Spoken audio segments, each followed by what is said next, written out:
the lives of many Nigerians.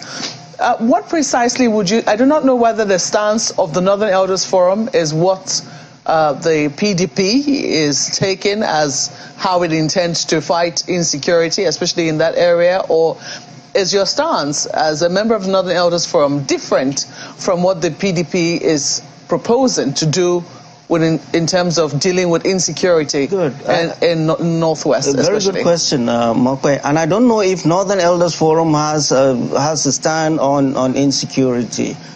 Every Northerner, you reach the age of 50, 55, you're automatically a member. It's up to you to be actively involved. Okay. We went into the forest, I and Shegumi and the rest of the team, not at the behest of any government or any group. We did because we must. This is our place, this is our people. And I've said it again and again. These Fulani kids you see, they are our flesh and blood. Just like IPOB, unknown gunmen are Igbos. Just like Boko Haram are Kanuris.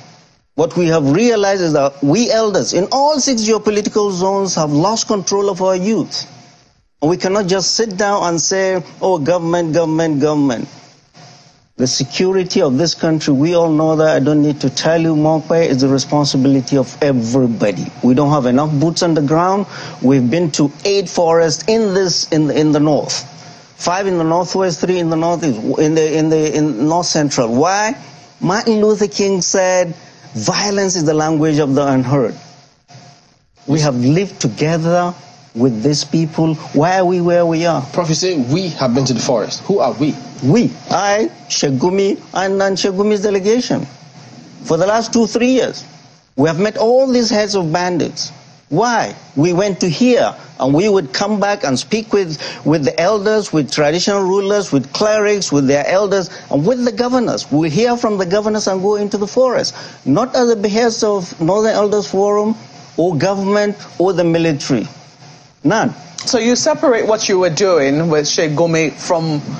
You were not speaking as a member of the Northern Elders Forum? Not now, not he. No, I'm not speaking on behalf. There is a spokesman, very, very eloquent one, to my older brother, Dr. Hakim Baba Ahmed. He will speak. But on insecurity, banditry, we have invested. I've invested 3 years of my life getting to know what the problem is. Because we must. If all Igbo elders had gotten involved in this unknown gunmen, they are not unknown. They are Igbo kids. Every elder must get involved in the insecurity in his part of the country. That's the only way we can solve this problem. So what do you make? I mean, because, you know, all of this has been a little blurry ever since I think a member of that delegation, you know, I do not know. I'm still trying to recall what position he held, but he was said to be a journalist, will I say interceding also on behalf of people who were held. I do not know how much. Did you have any intercessory role when people were taken on the train tracks in the wake of the Abuja Kaduna train kidnap? I do not know whether you played any role in that instance. I was the secretary of CDAC, Chief of Defense Staff Action Committee. 7 of us, 3 generals, retired generals, myself, a diplomat, an academic, Fulani elder. On the side of the government? Yes, we invested 6 months of our life. This didn't happen on the 28th. There was somebody who was arrested. Yes. You're aware of that He's not part of the committee. He never was. He never was? No, never.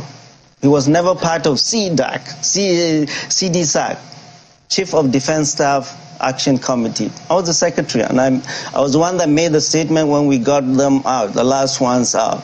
Do you think that there is, I mean, some people will say that, you know, at some point we need to have voices that are neutral, voices that are apolitical, especially if you've been in situations like that. Do you think that getting involved in partisan politics is the best way to, you know, really push this agenda which you have in terms of what you would like to see